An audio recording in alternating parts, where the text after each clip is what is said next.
Good morning friends. Welcome to my YouTube channel Glorious Legal Web. आपके साथ आपके वकील मित्र नसीम अख्तर। आइए रोज की तरह आज हम लोग लीगल चर्चा में जुड़ते हैं और आज का विषय एक काफ़ी इम्पोर्टेंट और हम एडवोकेट से related advocate and other legal fraternity जो इंटर्न्स है या फिर लॉ स्टूडेंट्स है, काफ़ी दिनों से चर्चा चल रहा था। सुप्रीम कोर्ट की तरफ हम लोग सब देख रहे थे कि क्या कोई गाइडलाइंस आ रहा है regarding the social media use. Social media में लेक्चर डिलीवर करना, सोशल मीडिया में लीगल अवेयरनेस फैलाना, तो इन सब के बारे में सवाल उठ रहा था कि अल्टीमेटली इनका जो ऑब्जेक्ट है, उद्देश्य है, वो एडवर्टाइजमेंट का है। और हमारे जो एडवोकेट एक्ट है 1961, उसकी जो सेक्शंस है, सेक्शंस 35, 49 और अदर रिलेवेंट प्रोविजंस जो है, तो उसके हिसाब से कोई भी एडवोकेट कोई एडवर्टाइजमेंट नहीं कर सकता, अपनी पब्लिसिटी नहीं कर सकते। तो कहीं ना कहीं ये कंट्राडिक्टरी हो रहा है या फिर इस तरह का जो है सिचुएशंस। तो कुछ गाइडलाइंस तो अल्टीमेटली जो है हमारे बार काउंसिल ऑफ इंडिया एक गाइडलाइंस इशू कर दिया है और कुछ चीज़ें जो है उस गाइडलाइंस में आप क्या कर सकते हैं, क्या नहीं कर सकते, सोशल मीडिया में लीगल अवेयरनेस फैला सकते हैं कि नहीं, कोई लेक्चर डिलीवर कर सकते हैं कि नहीं, इन सब विषय पे जो है आज हम लोग चर्चा करेंगे। तो हमारे टॉपिक जो है social media and legal ethics, rights, responsibility and professional conduct of advocates. तो आइए इस टॉपिक्स को एक बार और देख लेते हैं और टॉपिक्स को पहले समझ लेते हैं। Topic is social media and legal ethics, rights, responsibilities and professional conduct of advocates. तो आइए इस चर्चा में हम लोग कुछ चर्चा बेस्ड ऑन द हमारे बार काउंसिल ऑफ इंडिया के गाइडलाइंस से करते हैं। तो legal profession is an noble profession. हम सब जानते हैं, अपने आप को एडवोकेट बन के बहुत धन्य समझते हैं कि हम ऐसे प्रोफेशन में हैं जिसको नोबल प्रोफेशन बोला जाता है। An advocate is not merely a professional but an officer of the court. हम सब जानते हैं officer of the court of the justice, लोग भी हम लोग को बुलाते हैं, you are the officer of the court, you have the responsibility such and such. And now, while social media has become a powerful tool for a legal education and public awareness, its misuse can undermine the dignity of the legal professions, breach and client confidentiality, and amount to the prohibited advertising. Recognizing these concerns, the Bar Council of India, जिसको हम लोग BCI के नाम से जानते हैं, in short, आगे भी हम लोग BCI करेंगे। तो बार Council of India has recently issued A comprehensive social media and digital ethics guidelines. तो फ्रेंड्स, ये सोशल मीडिया प्लेटफॉर्म में भी अवेलेबल है, अदर देन उनकी वेबसाइट में भी अवेलेबल है। तो इनकी जो गाइडलाइंस है, हमारे बार बेंच के रिपोर्ट भी है, तो आप कहीं से भी इस जो गाइडलाइंस को देख सकते हैं। कुछ हम जरूर चर्चा करेंगे, लेकिन अगर शब्दशः मैंने वर्ड टू वर्ड आपके बार काउंसिल ऑफ इंडिया की गाइडलाइंस को देखना है, तो आप जो है उसको डाउनलोड करके पढ़ सकते हैं, उनको एनालाइज कर सकते हैं, उनको आत्मसात कर सकते हैं। तो social media digital ethics guidelines हमारे बार काउंसिल ऑफ इंडिया ने जो है इशू कर दिया। अब लीगल फ्रेमवर्क क्या है कि एडवोकेट एक्ट 1961 की सेक्शन 35 एंड 49, ये पहले ही हम लोग कहें कि 35 और 49 and other relevant provisions import to the Bar Council of India to prescribe a standard of professional conduct. हमारी जो सेक्शन 35, 49 है ऑफ एडवोकेट एक्ट का, वो बार काउंसिल ऑफ इंडिया को ये इम्पावर करता है कि वो टाइम टू टाइम ये प्रोफेशनल कंडक्ट के बारे में स्टैंडर्ड वो फिक्स करे, यानी गाइडलाइंस इशू करे। बार Council of India rules part 6 chapter 2 standard of the professional conduct and etiquette. Rule 36 prohibits advocate from directly or indirectly advertising or soliciting work. तो friends, हम सब जानते हैं कि किसी एडवोकेट जो है अपने प्रोफेशनल वर्क को जो है या किसी भी तरह से जो है वो एडवर्टाइजमेंट नहीं कर सकते कि हम बहुत अच्छे वकील हैं या हम ये फलाना फलाना जजमेंट जो है हमने हमारे थ्रू हुआ है, आप हमारे पास आइए। ये सब बातें जो है हम सोशल मीडिया में नहीं कर सकते। हम अपने बारे में अपनी बड़ाई या अपने का बड़ाई तो छोड़िए, आप अपनी जो कार्य शैली, कार्य की जो स्ट्रैटेजी या हम क्या क्या किए हैं, मूल्यांकन, व्याख्यान, ये सब जो है सोशल मीडिया में हम अपने बारे में एज ए एडवर्टाइजमेंट नहीं कर सकते। तो कहने का मतलब है कि standard of professional conduct and equity rule 36 कह रहा है prohibits advocate from the directly और इनडायरेक्टली एडवर्टाइजिंग और soliciting work. Bar Council of India, bar BCI, bar Council of India social media guidelines 2026। अब हम लोग आते हैं मुद्दाबात पे कि उन्होंने क्या गाइडलाइंस इशू किया। The BCI has directed all state bar council and law institutions to the implement these principle। Bar Council of India her state bar council को एक डायरेक्शन दिया है and not only that, state bar council के अलावा institution. What is the institution? Institutions means यहाँ पे जो है इंस्टीट्यूट हमारे लीगल इंस्टीट्यूट, चाहे वो लॉ कॉलेज हो, लॉ यूनिवर्सिटी हो, या लॉ रिलेटेड जो एकेडमिक है, उस एकेडमिक को जो है आज यहाँ हम लोग इंस्टीट्यूशन के हिसाब से जानेंगे। और ऐसे इंस्टीट्यूट को उन्होंने कहा, क्या कहा कि आप जो है इस गाइडलाइंस को फॉलो करेंगे, ठीक है, इम्प्लीमेंट करना होगा। फॉलो करने मतलब इम्प्लीमेंट करना होगा, क्योंकि इम्प्लीमेंटिंग एजेंसी चूंकि स्टेट बार काउंसिल हर स्टेट में है और हमारे बार काउंसिल ऑफ इंडिया और एज ए पैन इंडिया के हिसाब से दिल्ली में। तो हमारे बार काउंसिल ऑफ इंडिया एक गाइडलाइंस इशू किया और उस गाइडलाइंस में हर स्टेट को, स्टेट बार काउंसिल को और हर इंस्टीट्यूट, लीगल इंस्टीट्यूट को उन्होंने जो है कहा कि आप इसको इम्प्लीमेंट कीजिए, आप इसको जो है इम्प्लीमेंट कीजिए। तो number 1, no court room reels, memes और सेंसेशनल वीडियो।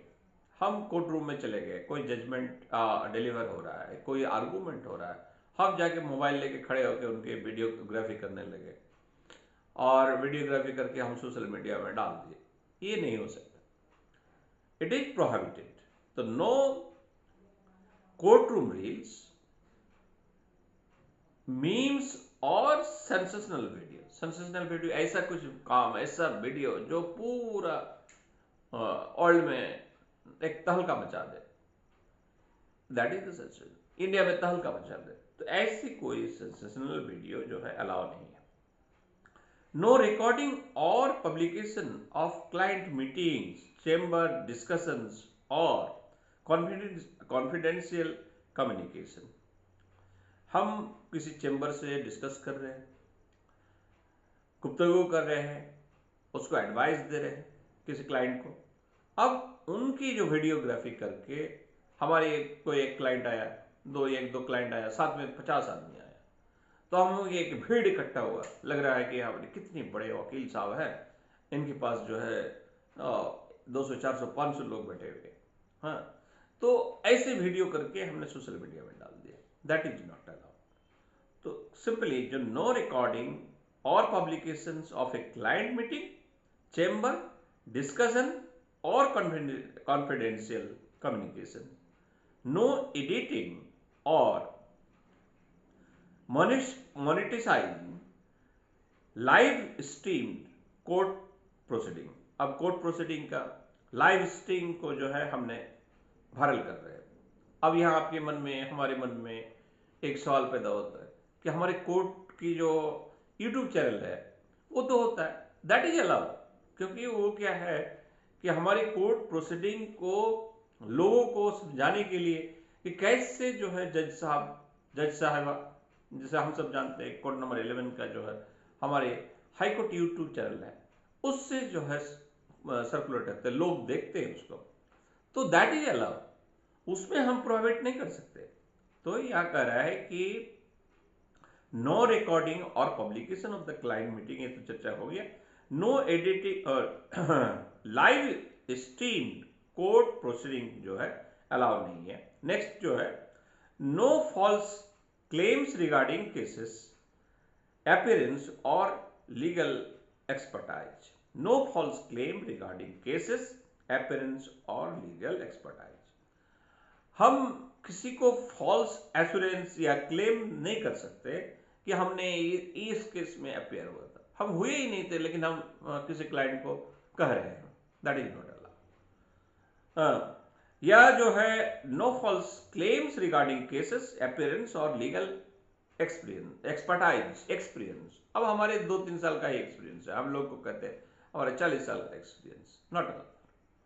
तो इस तरह का जो फॉल्स या misrepresentation, that is not allowed. Next जो है no fake judgments, AI generated misleading legal content और फैब्रिकेटेड साइटेशंस। ये काफी इंपॉर्टेंट है बाय फ्रेंड्स। मैं एक पिछला वीडियो में जो है इसमें चर्चा भी किया था कि हमारे कंपनी नेशनल लॉ ट्रिब्यूनल्स में एक ऐसे केसेस आए थे जो एआई जनरेटेड साइटेशन को जो बेस करके जजमेंट हुआ, और वो केस सुप्रीम कोर्ट तक गया, और सुप्रीम कोर्ट में ये ऑब्जर्व किया कि इस तरह का साइटेशन जो है बिल्कुल एग्जिस्ट ही नहीं करता, और काफ़ी मैंने एम्ब्रेसिंग फील हुआ कि इस तरह का साइटेशन जो है ही नहीं, और उसको बेस करके जजमेंट हो गया। अगर यही चीज़ किसी क्रिमिनल केसेस में होता तो हो सकता है कि वो कन्विक्ट हो जाए, या हो सकता है कि उसको पनिशमेंट हो जाए, डेथ पनिशमेंट हो जाए, तो काफ़ी डेंजर है। तो इसलिए ऐसे साइटेशन के बारे में जो एआई से हम रिप्रेजेंट कर रहे हैं, कोर्ट रूम में प्रोड्यूस कर रहे हैं और उसको रेफरेंस दे रहे हैं, तो हमें देने के पहले 10 बार सोच लेना होगा। हमें देने के पहले 100% सैंग्विन हो जाना होगा कि ये साइटेशन है या नहीं। तो इसीलिए कह रहा है कि नो फेक जजमेंट या जनरेटेड मिसलीडिंग लीगल कंटेंट और फैब्रिकेटेड साइटेशन। नेक्स्ट जो पॉइंट है नो क्लाइंट टेस्टिमोनियल्स और promotional content intended to attract legal work. Very clear, इसमें बहुत ज्यादा चर्चा करने की जगह नहीं। नो क्लाइंट टेस्टिमोनियल और promotional content intended to attract legal work. वही चीज जो एडवर्टाइजमेंट होता है, लोग जो अपने आप में बड़ाई करते हैं कि हम बहुत बड़े वकील हैं, ये है वो है, हाँ, इस तरह की अगर कोई कंटेंट उनके इंटेंशन से लगता है कि ये किसी तरह का एडवर्टाइजमेंट कर रहा है, तो फिर वो जो है अलाउ नहीं है। तो नो क्लाइंट टेस्टिमोनियल्स और promotional content intended to the attract legal work.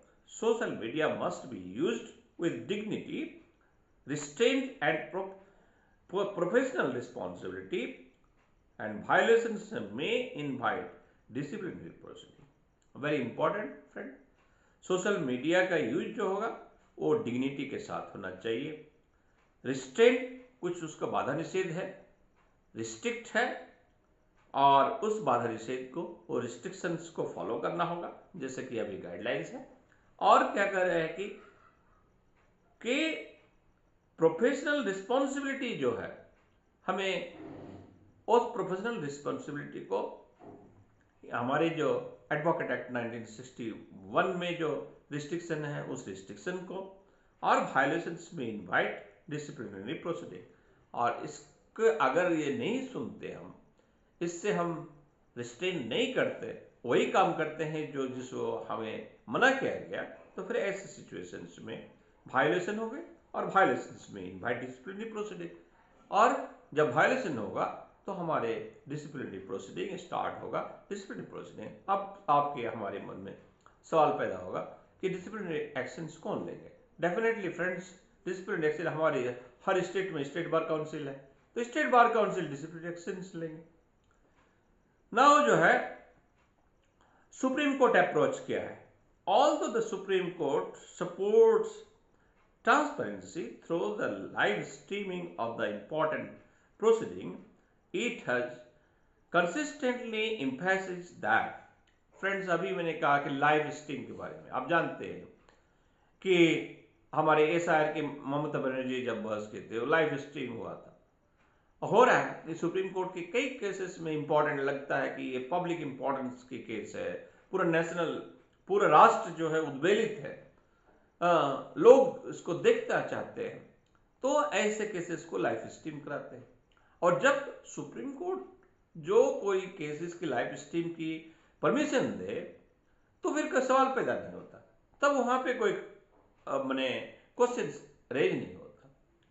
तो कहने का मतलब ये है कि supreme courts approach, although the supreme court supports transparency through the live stream of the important proceeding, it has consistently emphasized that.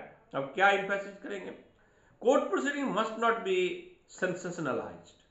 कोई भी कोर्ट प्रोसीडिंग सेंसेशनलाइज नहीं होना चाहिए। हम ऐसे कोई जो है बीइंग एडवोकेट, हम खड़े हो गए सुप्रीम कोर्ट में, अब कहते हैं कि कोई, चूंकि हमारे being a human, definitely I am the human being, तो हमारे न कोई हम इस राष्ट्र के नागरिक होने के नाते हमें किसी न किसी पॉलिटिकल पार्टी से नेक्सस है, हम किसी न किसी पॉलिटिकल पार्टी को वोट देते हैं, तो हमें लगा कि इस पॉलिटिकल पार्टी के बिहाफ में बातें करेंगे और हम वायरल हो जाएंगे पूरे राष्ट्र में, पूरे देश में जो है हमारा चर्चा होने लगेगा। ऐसे कोई काम करने के लिए क्या होगा, कह रहा है कि नहीं, इससे जो है आपको थोड़ा सा सोचना पड़ेगा। Court proceeding must not be sensationalized, ऐसे सेंसेशनलाइज नहीं होना चाहिए।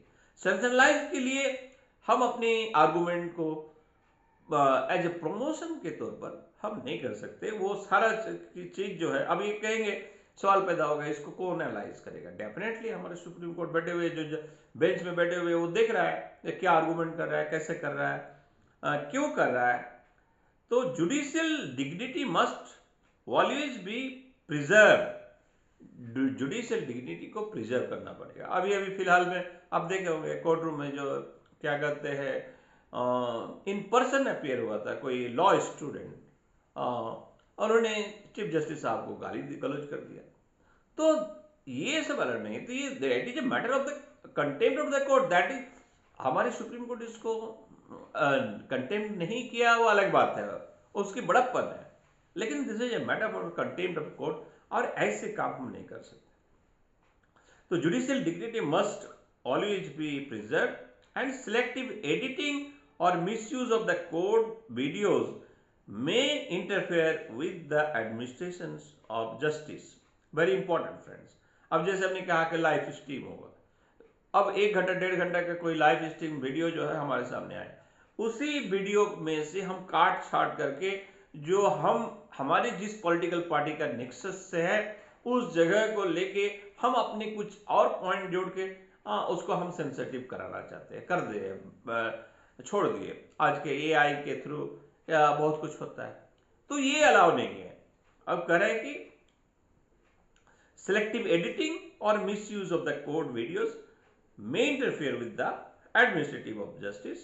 The court has also considered framing guidelines to prevent glorifications of improper courtroom incident and social media.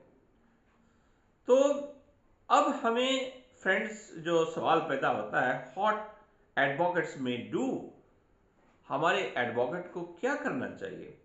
What advocates में do, share legal awareness and educational content. वो share कर सकता है legal awareness को and educational content, and discuss legal developments objectively, publish academic articles, explain statutory provisions and judgment without seeking clients, participate in public legal education. What advocate must not do? Advocate को क्या नहीं करना चाहिए? Advocate legal service, sorry extremely sorry, advocate नहीं, advertise. तो advertise legal service नहीं कर सकता है। एडवर्टाइज को लीगल सर्विस की जो एडवर्टाइजमेंट है वो नहीं कर सकते। सॉलिसिट क्लाइंट्स डायरेक्टली और indirectly and display success rates और गारंटीज। हम टोटल अभी जो है 5000 केस डील किए, 5000 केस में 4500 केस में हम जीते, ये पब्लिसिटी हम कर रहे हैं। दिस इज नॉट अलाउ, ये हम नहीं कर सकते। तो अभी जो हम लोग डिस्कस कर रहे हैं, what advocate must not do, ये नहीं करना चाहिए। तो डिस्प्ले सक्सेस रेट्स और guarantees and publish client testimonials. Clients की जो टेस्टिमोनियल को पब्लिश नहीं कर सकते। रिवील कॉन्फिडेंशियल इंफॉर्मेशन, हमारे क्लाइंट से हो और किसी का कॉन्फिडेंशियल इंफॉर्मेशन है मेरे पास है बीइंग एडवोकेट होने के नाते, और हम उसको पब्लिश कर रहे हैं सोशल मीडिया में, ये हम नहीं कर सकते। रिकॉर्ड कोर्ट रूम्स, जजेस और प्रोसीडिंग विदाउट अथॉरिटी। हमें अथॉरिटी ही नहीं है लेकिन हम और रिकॉर्डिंग कर रहे हैं। लेकिन अब मान लीजिए किसी कोर्ट रूम प्रोसीडिंग हो रहा है, हमारे अथॉरिटी को अलाउ है, अथॉरिटी हमारे कोर्ट मास्टर है और या सब रजिस्ट्रार है, रजिस्ट्रार जो भी है, तो जो एडमिनिस्ट्रेटिव पार्ट में है उनको कोर्ट ने कहा कि ये रिकॉर्डिंग कराइए, लीगल, कोई दिक्कत नहीं। लेकिन हम अथॉरिटी नहीं है, हमें कोई ये नहीं हम जाके कोर्ट रूम के थोड़ा सा पीछे बैठ के रिकॉर्डिंग कर रहे हैं, नॉट अलाउ, ये कह नहीं कर सकते, नॉट डू। तो एंड रिकॉर्ड कोर्ट रूम्स, जजेस और proceeding without authority and create lawyers life chamber और कोर्ट कॉरिडोर रील्स और पब्लिसिटी। तो सिंपली बात है कि हम कोर्ट रूम में, कोर्ट कॉरिडोर में बैठे बैठे एआई के यूज करके रील बनाते हैं और रील को छोड़ते हैं। This is not allowed. आप अपने घर में, अपने चेंबर में बैठ के अगर लीगल अवेयरनेस के उद्देश्य से कोई एकेडमिक लेक्चर्स देते हैं तो दैट इज अलाउड। तो फ्रेंड्स, आज हम लोग डिस्कस किए और एथिकल प्रिंसिपल्स जो है, an advocate should maintain integrity, confidentiality, independence, respect for the judiciary, honesty, professional dignity. These principles apply equally in physical court or digital platform. Consequences of violation, अगर हम इसका वायलेशन करेंगे तो इसका क्या कॉन्सिक्वेंस होगा? Improper social media conduct may result in disciplinary proceeding under the Advocate Act and suspension or removal from the role of advocate in appropriate cases, proceeding for contempt of court where applicable and damage of the professional reputation. तो friends, आज हम लोग clear discuss किए specially the guidelines of the Bar Council of India, जिसको हम लोग BCI कहते हैं। होप सो कि आपको ये वीडियो काफ़ी इंफॉर्मेटिव लगा होगा, आपके लिए यूजफुल है, हम सब के लिए यूजफुल है। अगर आपको वीडियो अच्छा लगे तो हमारी वीडियो को शेयर करें और हमारे यूट्यूब चैनल को सब्सक्राइब करें। फिर मिलेंगे अगला वीडियो में। Have a nice day. फिर मिलते हैं अगला वीडियो में। जय हिंद।